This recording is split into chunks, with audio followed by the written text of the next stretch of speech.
Crook bond और कब्रिस्तान के भूत। आजकल शहर में डाकू गोबर सिंह का आतंक बुरी तरह छाया हुआ था। उसका नाम सुनते ही लोगों को कपकपी छूट जाती थी। स्त्री बच्चे सहम जाते थे। वह जहां कहीं भी डाका डालने जाता, उसके आगमन की खबर सुनकर भगदड़ मच जाती थी। खबरदार, मेरा नाम डाकू गोबर सिंह है। कोई भी हमारे मार्ग में आने की कोशिश ना करे, वरना वह कुत्ते की मौत मार दिया जाएगा। भागो भागो, डाकू गोबर सिंह आ गया। पुलिस व गुप्तचर विभाग डाकू गोबर सिंह के पीछे हाथ धोकर पड़ा था और उसे उसके दल समेत पकड़ने की कोशिश में दिन रात जुटा हुआ था। थाए थाए, लेकिन उसका यह प्रयास आज तक सफल नहीं हो पाया था। उफ, कमबख्त फिर बचकर निकल गया। डाकू गोबर सिंह शहर के किसी भी इलाके में किसी भी समय किसी के भी घर में अपने दल के साथ आंधी के समान पहुंच जाता था। खबरदार, कोई भी चीखने के चिल्लाने की कोशिश ना करे, वरना गोली अंदर होगी और दम बाहर। और सेठ, तुम तिजोरी की चाबी निकालो। ये लो लो चाबी, लेकिन हमारी जान बख्श दो। और वह लूटपाट करने के पश्चात तूफान के समान निकल जाता था। वोरा, पीछा करो। और शमशेर सिंह, तुम कंट्रोल रूम से संपर्क करके उन्हें स्थिति के बारे में सूचित करो, ताकि वे इसे आगे से घेरने की चेष्टा करें। Yes sir. पुलिस कई बार शहर की नाकेबंदी करके उसे घेरने का प्रयत्न कर चुकी थी, लेकिन ऐसे अवसरों पर वह अपने दल के साथ शहर से बाहर बने पुराने कब्रिस्तान के आगे स्थित जंगल में जाकर आश्चर्य ढंग से गायब हो जाता था और पुलिस अपना माथा पीट कर रह जाती थी। सारा कब्रिस्तान और जंगल छान मारा, लेकिन कहीं भी उसका पता नहीं चला। पता नहीं सुअर हर बार कहाँ गायब हो जाता है। जब लाख कोशिशें करने के बावजूद भी पुलिस डाकू गोबर सिंह को गिरफ्तार नहीं कर सकी और उसका उत्पात बढ़ता ही गया, तो मजबूर होकर पुलिस कमिश्नर मुच्छड़ सिंह को पुलिस अफसरों की एक मीटिंग बुलानी पड़ी। कितनी शर्म की बात है कि आप लोग आज तक डाकू गोबर सिंह को पकड़ पाने में सफल नहीं हो सके, जबकि उसका आतंक दिन प्रतिदिन बढ़ता ही जा रहा है। कानून और व्यवस्था की धज्जियां उड़ रही हैं। यदि यही हाल रहा तो वह दिन दूर नहीं जब लोगों का पुलिस, कानून और सरकार पे से विश्वास उठ जाएगा और वह बजाय डाकू के हम पर परेशान उतर कर हम पर पथराव करेगी। मैं पूछता हूँ, आखिर ऐसी कौन सी परेशानी है जो आप लोग इतने छोटे से शहर में उसे नहीं पकड़ पा रहे और मूंछों पर ताव देते हुए हराम की खा रहे हैं? सर, हम अपनी पूरी तरह कोशिश कर रहे हैं और विश्वास करें कि वह जल्दी गिरफ्त में होगा। क्या खाक विश्वास करूं आप लोगों पर, जबकि आज तक उसे पकड़ना दूर, आप लोग यह भी नहीं जान पाए कि उसका अड्डा या पता ठिकाना कहाँ पर है? सर, मुझे संदेह है कि उसका अड्डा शहर से बाहर पुराने कब्रिस्तान के आसपास ही कहीं है। इस संदेह का कारण, मैंने कई बार उसका पीछा किया सर, लेकिन हर बार वह उसी कब्रिस्तान के पास पहुंचकर हमारी नज़रों में धूल झोंककर गायब हो जाता है। और सर, मैंने यह भी सुना है कि उस कब्रिस्तान में भूत वास करते हैं। बकवास! मैं भूत प्रेतों के अस्तित्व पर विश्वास नहीं करता। इंसान से बड़ा भूत और कौन हो सकता है? क्या तुमने कब्रिस्तान और उसके आसपास के इलाके की छानबीन की? यस सर, हम कब्रिस्तान और उसके आसपास के इलाके का चप्पा चप्पा छान चुके हैं, लेकिन ऐसा कोई सूत्र हमें नहीं मिला जिससे यह सिद्ध हो सके कि उसका अड्डा वहीं कहीं है। और ना ही रात भर पहरा देने के बाद हमें कोई भूत वहां दिखाई दिया। ही, भूत दिखाई देंगे भी कैसे? हम पुलिस वालों से इंसान तो क्या, भूत प्रेत भी डरते हैं। खामोश! अरे बाप रे, मैं कोई दलील अथवा बकवास नहीं सुनना चाहता। मुझे जल्द से जल्द डाकू गोबर सिंह और उसके साथी चाहिए, वरना मैं तुम सबको डिसमिस कर दूंगा। सर, आप ये केस मेरे हवाले कर दें और मेरी एक शर्त मंजूर कर दें, तो मैं उस गोबर सिंह के बच्चे को केवल 3 दिन के भीतर पकड़ कर दिखा सकता हूँ। क्या शर्त है तुम्हारी? बस यही कि डाकू गोबर सिंह के सर पर कुछ इनाम घोषित कर दीजिए। ठीक है, मैं केस तुम्हारे हवाले करता हूँ और कल के अखबारों में गोबर सिंह के सर पर 50,000 रुपये का इनाम घोषित किए देता हूँ। Thanks sir. अब आप निश्चित होकर मेरा कमाल देखते जाइए। इधर पिछले केसों की शानदार सफलता से क्रुक बॉन्ड अब स्वयं को जेम्स बॉन्ड का चेला नहीं, बल्कि जेम्स बॉन्ड ही समझने लगा था और चाहता था कि जेम्स बॉन्ड की तरह उसकी भी ख्याति पूरे विश्व में फैले। अब कोई ऐसा कारनामा करना होगा जिससे कि सारी दुनिया में मेरे नाम का डंका बजने लगे। तभी, अरे बाप रे, डैडी यानी बापू!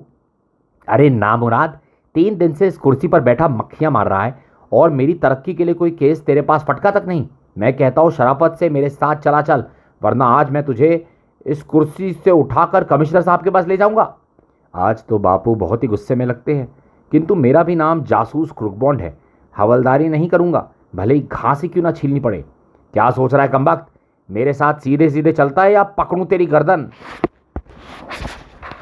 ओहो पापा, हम इतना बड़ा जासूस होकर एक हवलदार की नौकरी करूंगा तो दुनिया क्या कहेगी? भाड़ में गई तुम्हारी जासूसी और दुनिया, तुम्हें हवलदारी करनी ही होगी। तभी क्रुपगॉन को अपनी माँ नजर आई। वो अब वहां आ पहुंची थी। आह मम्मी, मम्मी मम्मी देखो ना, पिताजी कैसी बच्चों जैसी बातें कर रहे हैं। कहते हैं मुझे हवलदार बनना होगा। चुप हो जा मेरी लाल, मैं अभी इनकी खबर लेती हूँ। अजी मैं कहती हूँ, आपको कौन से तीर मार लिया आपने हवलदार बनकर, जो अब मेरे फूल से नाजुक बच्चे को हवलदार बनाने पर तुले हो? वह हवलदार की नौकरी हरगिज नहीं करेगा। देखो तुम बीच में मत पड़ो जासूस की अम्मा, वरना। मैं कुछ नहीं जानती, मेरा लाल जासूस ही ठीक है। नहीं, मैं उसे हवलदार बनाऊंगा। नहीं, मैं उसे जासूस बनाऊंगी। आखिर मेरी भी तो कोई इज्जत है। अरे मैं इसे हवलदार बनाकर ही छोड़ूंगा। बेटा बांड, यही मौका है, चुपचाप खिसक ले यहाँ से। क्रुकबॉन्ड जैसे ही ऑफिस से बाहर निकला, उसकी टक्कर मोटू टिल्लू से हो गई। ऐसे दबे पाव कहाँ जा रहे हो जासूस भैया? ईश, जल्दी यहां से खिसको, वरना बापूजी जौंक की तरह चिपक जाएंगे। ओह समझा। फिर अपने ऑफिस से कुछ दूर एक बरगद के वृक्ष के नीचे पहुंचकर वे रुके। उफ, बच गए, वरना बापू आज छोड़ने वाला नहीं थे। लेकिन ऑफिस तो खुला छोड़ा है भैया, यदि किसी चोर ने हाथ साफ कर दिया तो? ऑफिस की चिंता छोड़ो और बताओ कि कोई मुर्गी फंसी या नहीं। बिना जान लगाए, बिना दाना डाले ही ऐसी मुर्गी फंसी है प्यारे जासूस भैया कि बस सुनते ही कबूतर की तरह फड़फड़ाने लगोगे। अबे वो तो जल्दी बताओ ना, कहाँ है वो मुर्गी? यह देखो आज के अखबार में किसकी फोटो छपी है। दैनिक मनोज, 50,000 रुपयों का इनाम। डाकू गोबर सिंह को जिंदा है मुर्दा हवाले करने वाले को उपरोक्त 50,000 रुपये का इनाम मिलेगा। स्वरूप, वाह, आदेश अनुसार पुलिस कमिश्नर। ओहो, अगर ये 50,000 रुपये हमें मिल जाए तो हम अपनी जासूस कंपनी को अच्छी पब्लिसिटी कर सकते हैं। विश्व में भी हमारे जासूसी का डंका बज जाएगा। अब कुछ कर दिखाने का समय आ गया है प्यारे मोटू। हमें इस 50,000 के चेक की हर कीमत पर ज़रूरत है, इसे हासिल करना है हमें। वह तो तभी होगा बॉन्ड भैया जब हमें यह मालूम हो कि इस चेक से संबंधित बैंक कहाँ पर है। इस बात की तुम फिक्र मत करो मोटू, इस बैंक को तलाश करना अब मेरा काम है। आखिर मेरा नाम भी क्रुक बॉन्ड, चेला ऑफ जेम्स बॉन्ड है। वाह, यानी कि अब गोबर सिंह के बचने के कोई चांस नहीं। लेकिन भैया, उसे फांसने के लिए जाल कहाँ फेंकोगे? सुनो, ऐसे डाकू अक्सर ऐसी जगहों पर जाकर छिप जाते हैं जहाँ पुलिस को उनके छिपने की सपने में भी उम्मीद नहीं होती। और डकैत लोग बड़े आराम से लूटपाट करके उन स्थानों में जा छिपते हैं और हमारे पिताजी का विभाग घनचक्कर बनकर रह जाता है। ऐसे स्थान कौन कौन से हो सकते हैं बॉन्ड भैया? खंडर, बीहड़ और डरावने स्थल जैसे कब्रिस्तान। इन स्थानों पर रात को लोग बहुत ही कम आते जाते हैं। ऐसे स्थान तो शहर के बाहर और भीतर बहुत से हैं। तुम डाकू गोबर सिंह को कहाँ ढूंढोगे? नहीं, वह सबसे ज़्यादा शिकार करेगा। वह पूरा इलाका हम छान मारेंगे, किसी न किसी बिल में वह चूहा दिखाई दे ही जाएगा। वाह, यह तरकीब अच्छी है।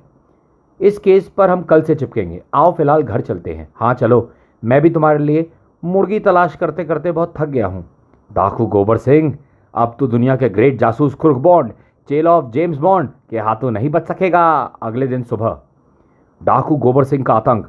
सेठ काणामल के यहाँ 5 लाख की डकैती डालकर डाकू काली कार में कब्रिस्तान की ओर जाने वाली सड़क कब्रिस्तान वो मारा। आखिर मेरा अनुमान सही निकला मोटू, गोबर सिंह का अड्डा जरूर कब्रिस्तान में ही कहीं है। फिर तो हमें जल्द से जल्द पुलिस को एक खबर दे देनी चाहिए, कहीं ऐसा ना हो कि चिड़िया उड़ जाए और हम दाना ही फेंकते रह जाए।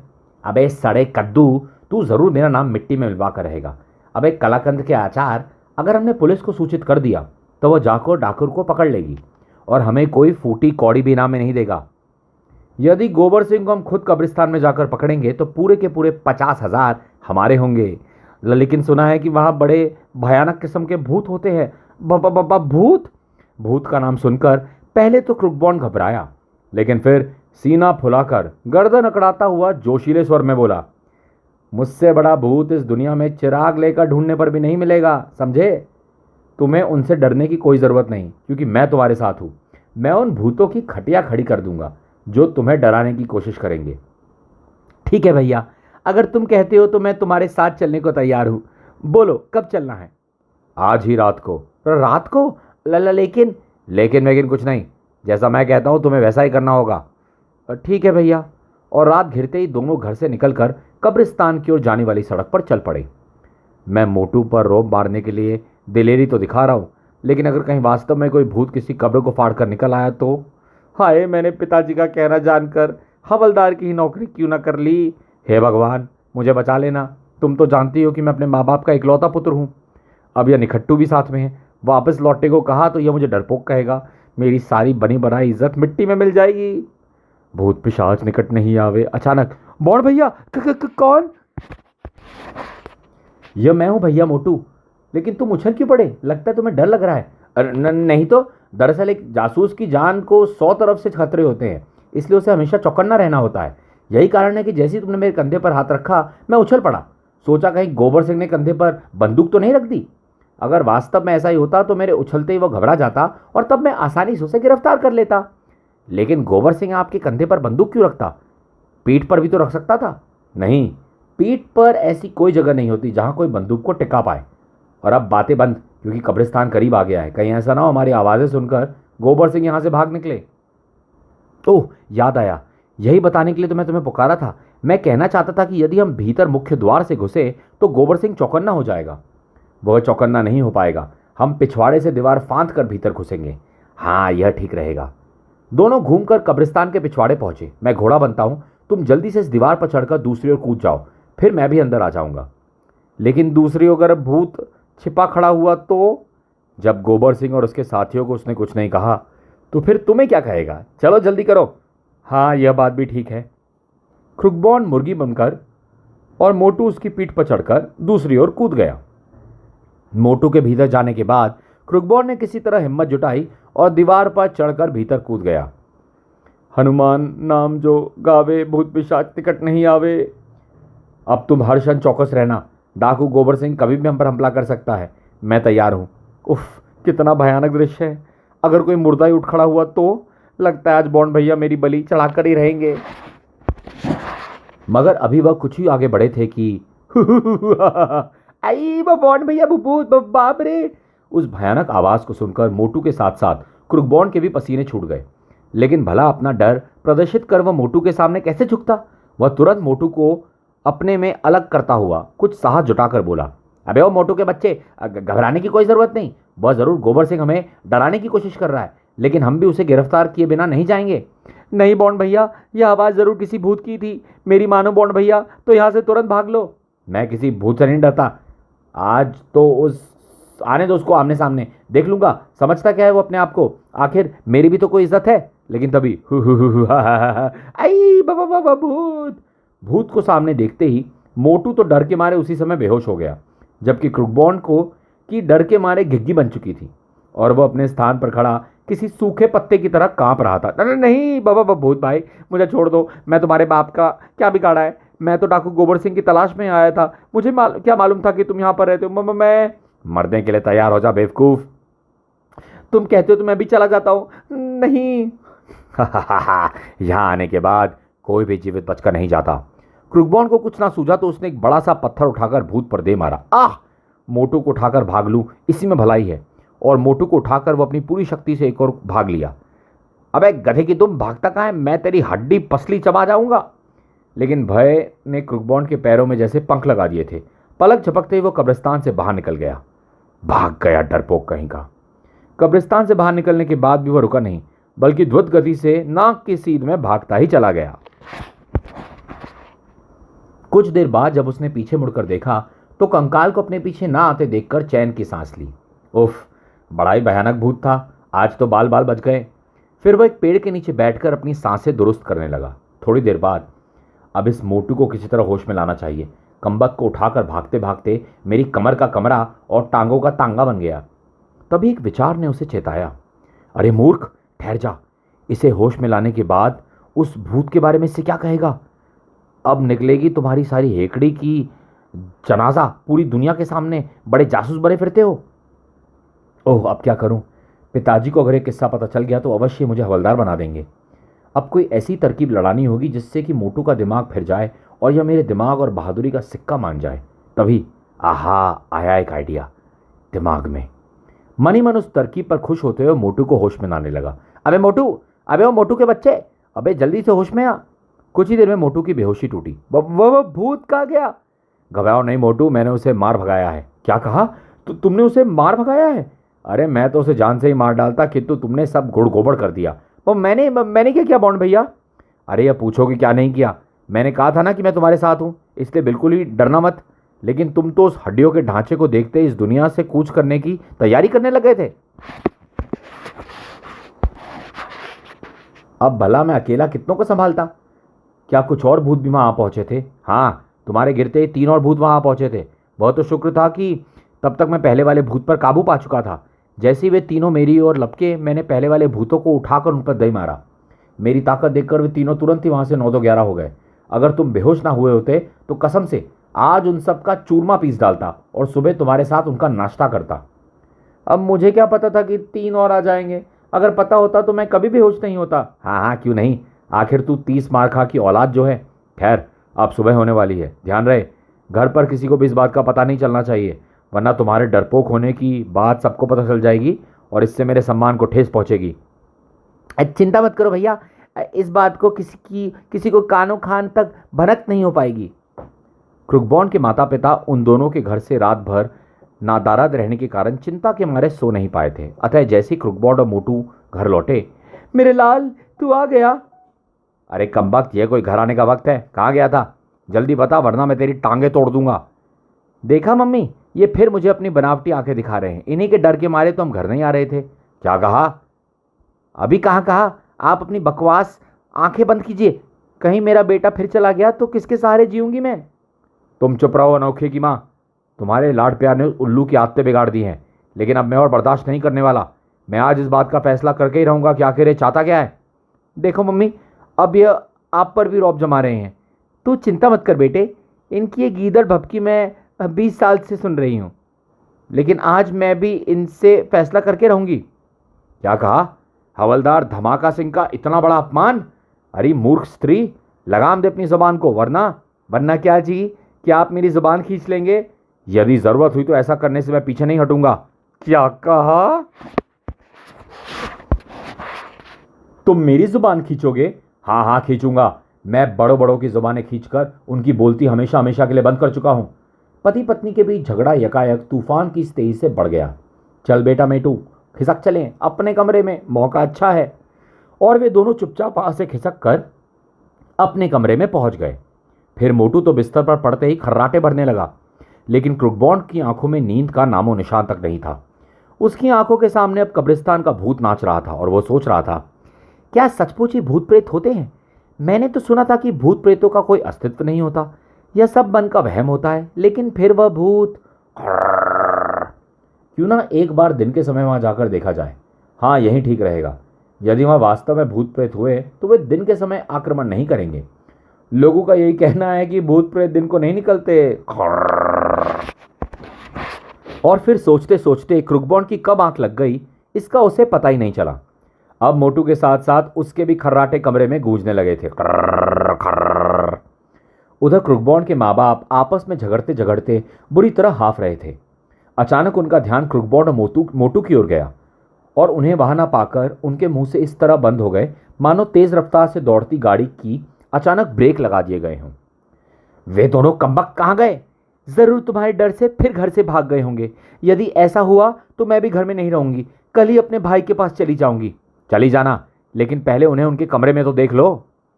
दोनों उसी समय क्रुकबॉन्ड के कमरे में जा पहुंचे। देखा, सुअर कितने आराम से सो रहे हैं। अरे भगवान, तुम नहीं समझोगी अपने लाडलों की चालाकी को। कितनी चालाकी से हम दोनों को आपस में लड़ाकर खुद घोड़े बेचकर सो रहे हैं। ठहरो, मैं भी उठाता हूं। अजी रहने दो ना, मेरे बेटे की नींद को नजर मत लगाओ। बेचारे रात भर जागते रहे हैं, इसलिए उन्हें सोना ही दो। उसके बाद वो दोनों वहां से चले गए। अगले दिन जब क्रुकबॉन्ड की आंखें खुली तो दिन बहुत चढ़ चुका था। उठने में बहुत देर हो चुकी है, जल्दी से नहा धोकर नाश्ता करना चाहिए। उसके बाद कब्रिस्तान का एक चक्कर लगाऊंगा। हो सकता है डाकू गोबर सिंह को पकड़ने के लिए कोई सूत्र हाथ लग जाए। मोटू को ले जाना ठीक नहीं होगा, इसे सोने ही देता हूं। थोड़ी देर बाद जब वह नहाने धोने और नाश्ता आदि से निपटने के पश्चात कपड़े पहन रहा था, बेटा इतनी सुबह सुबह कहाँ जाने की तैयारी हो रही है? अरे कहीं नहीं मम्मी, बस जरा मॉर्निंग वॉक करने जा रहा हूँ। सुबह की ताज़ी हवा स्वास्थ्य और दिमाग को ताज़ा रखती है ना। बिल्कुल बेटे बिल्कुल, सुबह की सैर करनी चाहिए। लेकिन क्या मोटू तुम्हारे साथ सैर के लिए नहीं जा रहा? अरे मेरी भोली माँ तो फिर भूल गई। उसे तो भगवान ने पहले से ही अच्छी सेहत दी है, फिर उसे सैर करने की क्या ज़रूरत है? हाँ यह तो है, भाव भाव भाव भाव भाव। फिर क्रुकबॉन्ड तैयार होकर जैसे ही घर से निकला, आहा चेला मनमौजी राम, तुम भी खूब मौके पर दिखाई दिए प्यारे मनमौजी। तुम्हें तो मैं बिल्कुल भुला ही बैठा था, आओ तुम्हें भी मॉर्निंग वॉक करा लाऊं। फिर उसने गैराज से अपनी विशेष मॉडल की मोटरसाइकिल निकाली और कुत्ते मनमौजी राम को पीछे बिठाकर पुराने कब्रिस्तान की ओर चल पड़ा। घबराओ नहीं प्यारे मनमौजी, हम नर्क नहीं केवल पुराने कब्रिस्तान तक जा रहे हैं और तुम्हें वहां छानबीन करने में मेरी मदद करनी होगी। भाव भाव भाव।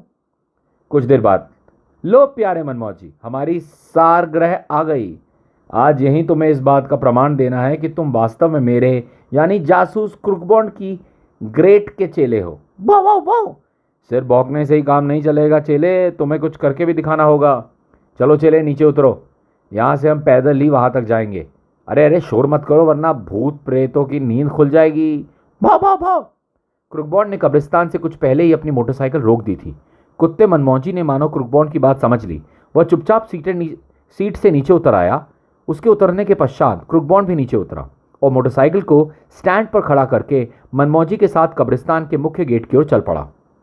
कुछ ही क्षणों के बाद वह मुख्य द्वार से होकर कब्रिस्तान के भीतर थे। प्यारे मनमौजी, तुम उस तरफ जाकर खोजबीन आरंभ करो, मैं बाकी स्थान का निरीक्षण करता हूं। यदि कोई खतरा पेश आए तो भौंक कर मुझे सावधान कर देना ताकि मैं समय रहते भाग सकूं। तुरंत ही कुत्ता क्रुकबॉन्ड की बताई दिशा में दौड़ पड़ा और क्रुकबॉन्ड जेब से आतशी शीशा निकालकर एक एक मकबरे का निरीक्षण करने लगा। कमाल है, जब रात को यहां भूत दिखाई नहीं दिया तो वो रहता भी यहीं होगा। फिर इस समय कहां मर गया?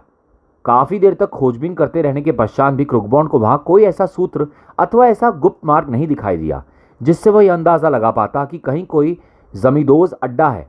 साथ ही साथ पूरे कब्रिस्तान में उसे कोई इंसान या भूत प्रेत भी नहीं दिखाई दिया। तभी उसे मनमौजी मुंह में कुछ दबाए एक तरफ से दौड़ता आता दिखाई दिया। अरे यह मनमौजी के मुंह में कपड़े जैसा क्या दबा है? मनमौजी के मुंह में कपड़े की एक पोटली दबी थी। बॉन्ड ने जैसे ही उस पोटली को उसके मुंह से निकालकर खोला, उसका दिमाग बुरी तरह से घूम गया। आए, यह तो पोशाक है और इसमें रेडियम युक्त सफेदी से इंसानी कंकाल बनाया हुआ है। ओह, अब समझा, कोई इंसान ही रात को यह पोशाक पहनकर भूत बनता है। अगले पल, वाह चेले, तूने तो वास्तव में ही कमाल कर दिया। अब हमारा काम खत्म हुआ, चलो यहां से चलते हैं। आज रात हम यहां भूतों से निपटेंगे। और कुछ ही देर बाद वह पुनः मनमौजी के साथ मोटरसाइकिल पर सवार होकर अपने घर की ओर उड़ा चला जा रहा था। अब यह सिद्ध हो गया कि पुराने कब्रिस्तान में भूतों का नहीं बल्कि इंसानों का घेरा है और वे इंसान अच्छे कदापि नहीं हो सकते। वे डाकू गोबर सिंह के ही साथी है। जब वह घर पहुंचा, अरे बॉन्ड भैया, यह तुम सुबह सुबह कहाँ चले गए थे? देखो ना, तुम्हारा इंतजार करते करते मैं कितना सूख गया हूं। प्यारे मोटू, यदि इसे ही सूखना कहते हैं तो भगवान जाने तंदुरुस्त होना किसे कहते होंगे। खैर, अब मेरा भेजा चाटने के बजाय मम्मी से कहो कि मेरे लिए जल्द से जल्द खाना लगा दें, बड़े जोरों से भूख लगी है। लेकिन भैया तुम गए कहाँ थे? और यह कपड़े की पोटली तुम्हारी बगल में कैसी दबी है? कहाँ गया था और यह पोटली कैसी है? इस संबंध में तुम्हें रात को बताऊंगा। इतना ध्यान रखना कि आज रात हम पुराने कब्रिस्तान फिर चलेंगे। ठीक है। ओह, 11 बज गए और इस कमबख्त मोटू ने मुझे जगाया तक नहीं। खाना खाने के बाद बॉन्ड जो सोया तो काफ़ी रात गई उसकी आंख खुली। उस समय तक घर के सभी व्यक्ति सो चुके थे। मोटू भी उसी के कमरे में गहरी नींद सोया हुआ था। उसने जल्दी से उठकर बत्ती जलाई। अगले ही पल वो मोटू को झंझोड़ कर उठाने की कोशिश करने लगा। अबे मोटू, ओ मोटू के बच्चे, जल्दी से उठ, क्या गधे बेचकर सोया हुआ है? सोने दो ना यार, कितना सुंदर सपना आ रहा है। जब काफ़ी जगाने के बाद भी मोटू नहीं उठा, तुम इस तरह नहीं उठोगे, ठहरो, अभी तुम्हारा सुंदर सपना भंग करता हूं। फिर बॉन्ड कपड़े की उस पोटली को खोलकर, जो कि कब्रिस्तान में उसे मिली थी, जल्दी जल्दी वह कपड़े पहनने लगा। अभी बच्चू के ना केवल खर्राटे ही बंद हो जाएंगे बल्कि घिग्गी भी बन जाएगी। ए मोटू के बच्चे, उठकर देख, तेरी मौत तेरे सामने खड़ी है। पूरे कपड़े पहनने के पश्चात उसने मुंह पर खोपड़ी नुमा टोपी चढ़ाई और बिजली का स्विच ऑफ कर दिया। अब वह अंधकार में कपड़ों पर रेडियम से बनी धारियों के चमकने के कारण बिल्कुल भूत दिखाई देने लगा था। लेकिन मोटू पर उसकी भयानक गर्जना का भी कोई प्रभाव नहीं पड़ा और वो बराबर खर्राटे भरता रहा। यह देख बॉन्ड ने झल्लाकर उसे बुरी तरह झंझोड़ दिया। अबे कमबख्त, उठ जा, वरना मैं बिना छुए ही खा जाऊंगा तुझे। आई बाबा भूत। अगले पल मोटू बिस्तर से कूदकर दरवाजे की ओर भागा, लेकिन क्रुकबॉन्ड ने उसे पीछे से दबोच लिया। बचाओ, अरे बाप रे, अबे अबे चीख मत उल्लू की दुम, वरना सब जाग जाएंगे। कहने के साथ ही क्रुकबॉन्ड ने मोटू का मुंह छोड़ा और लाइट जलाकर सर से खोपड़ी नुमा टोपी उतार दी। यह मैं हूं, तेरा गुरु जासूस क्रुकबॉन्ड। उफ, तो यह तुम हो बॉन्ड भैया, मैं तो तुम्हें सचमुच का भूत समझकर डर गया था। बस अब अपनी बकवास बंद करो और फटाफट तैयार हो जाओ, हमें इसी समय पुराने कब्रिस्तान जाना है। तुम्हारे खर्राटों ने पहले ही काफ़ी समय खो दिया है। लेकिन भैया आखिर ये सब क्या चक्कर है, और यह भूतों वाली पोशाक तुम्हें कहाँ से मिली? उसी कब्रिस्तान से। फिर क्रुकबॉन्ड ने कब्रिस्तान में दिन में घटी सारी घटना के बारे में उसे एक एक बात बता दी। अंत में बोला, इस पोशाक के मिलने से अब यह बात साफ हो जाती है कि इस कब्रिस्तान में भूत नहीं बल्कि इंसान ही वास करते हैं, और भूत प्रेतों का चक्कर उन्होंने लोगों को डराने के लिए चला रखा है ताकि लोग बाग उनके निकट ना फटके। तो यह चक्कर है। अब तो हम उनका धनिया बो देंगे। तुम ठहरो, मैं अभी तैयार होकर आता हूं। उसके बाद मोटू झटपट कपड़े बदलने लगा और बॉन्ड एक गुप्त अलमारी से कुछ आवश्यक वस्तुएं निकालकर जेब और जुराबों में ठूसने लगा। शीर की पूरी तरह तैयार होने के बाद दोनों अपने कमरे की खिड़की के रास्ते बाहर होकर बाहर लॉन में पहुंच गए। तभी चुप हो जा मनमौजी, यहां मैं। वाह वाह वाह वाह। मोटू, तुम मनमौजी को लेकर गेट से बाहर निकलो, मैं गैराज से मोटरसाइकिल निकाल कर लाता हूं। ठीक है, चलो मनमौजी। मनमौजी ने जैसे क्रुकबॉन्ड की आवाज़ पहचान ली थी, वह उनके निकट पहुंचकर प्रसन्नता से दुबलाने लगा। फिर मोटू मनमौजी को लेकर चुपचाप गेट की ओर बढ़ गया और क्रुकबॉन्ड गैराज की तरफ चल दिया। मोटू के गेट के बाहर पहुंचने के कुछ ही देर बाद बॉन्ड मोटरसाइकिल को बिना स्टार्ट किए ही उसके पास पहुंच गया। चलो जल्दी से मनमौजी को साथ लेकर पीछे बैठो, कहीं मम्मी डैडी की नींद खुल गई तो सब चौपट हो जाएगा। चिंता मत करो बॉन्ड भैया, अंकल ड्यूटी पर गए हुए हैं, आज से 1 सप्ताह तक उनको नाइट ड्यूटी है। ओह। फिर मनमौजी के साथ मोटू के पीछे बैठते क्रुकबॉन्ड ने मोटरसाइकिल स्टार्ट करके पुराने कब्रिस्तान की ओर दौड़ा दी। क्यों, क्या हुआ, गाड़ी क्यों रोक दी? लगभग 15-20 मिनट पश्चात क्रुकबॉन्ड ने कब्रिस्तान से कुछ ही दूर पर मोटरसाइकिल रोक दी थी। गाड़ी को आगे ले जाना ठीक नहीं रहेगा, इसकी आवाज़ सुनकर अपराधी चौकन्ने हो जाएंगे। नीचे उतरो, यहां से हम पैदल ही आगे बढ़ेंगे। मोटू और मनमौजी के नीचे उतरने के पश्चात बॉन्ड ने मोटरसाइकिल को पास की झाड़ियों में छुपाया और फिर मोटू से बोला, मोटू भाई अब ध्यान से मेरी बात सुनो। मैं 4 दीवारी फांद कर भीतर प्रविष्ट करूंगा और तुम मुख्य द्वार से भीतर आओगे। मैं अकेला? अबे डरता क्यों है भैंसे, भीतर कोई भूत प्रेत है या शैतान थोड़ी ही है जो तुझे खा जाएंगे, और यदि तुझे खा भी जाए तो चिंता मत करना, मेरे रहते हुए तुझे आसानी से हजम नहीं कर पाएंगे। और यदि उन्होंने मुझे खाने की जगह गोली ही मार दी तो अल्लाह का नाम लेकर खुदा को प्यारे हो जाना। अब बकवास करना छोड़ो और आगे का रास्ता जानो। लेकिन तुम भी मेरे साथ मुख्य द्वार से भीतर क्यों नहीं चलते? 1 से 2 भले रहेंगे। अबे मोटू, तेरी बुद्धि क्या वास्तव में घास चरने चली गई है? क्या इतना भी नहीं समझता कि यदि अपराधी मुझे इस पोशाक में तुम्हारे साथ भीतर घुसते देखेंगे तो उन्हें समझते देर नहीं लगेगी कि मैं उनका साथी नहीं बल्कि दुश्मन हूं। प्यारे मनमौजी, अब तुम सुनो, तुम्हें बाहर रहकर ही निगरानी करनी है। यदि कोई भूत प्रेत या शैतान की औलाद बाहर भीतर घुसे तो तुम्हें यह पता लगाना है कि वह कहाँ जाता है और क्या करता है। समझ गए ना? गो गो गो। बहुत खूब, यानी तुम भी सारी बात अच्छी तरह समझ गए। ठीक है, तो चलो तुम भी यहां से फुटो। क्रुकबॉन्ड की बात में वजन था, इसलिए मोटू चुपचाप मुख्य द्वार की ओर बढ़ गया था और मोटू के जाने के बाद मनमौजी तुरंत मुख्य द्वार की ओर भाग लिया। उसके जाने के बाद क्रुकबॉन्ड कब्रिस्तान के उस हिस्से की तरफ चल पड़ा जहां से वह पहले मोटू के साथ कब्रिस्तान में प्रविष्ट हुआ था। अब साला डाकू गोबर सिंह मेरे हाथों से नहीं बचेगा, और 50,000 के नोट। क्या वास्तव में क्रुकबॉन्ड कुख्यात डाकू गोबर सिंह को पकड़ने में सफल हो सका?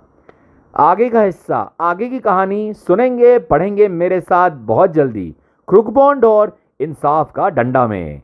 जुड़े रहिए मेरे चैनल के साथ।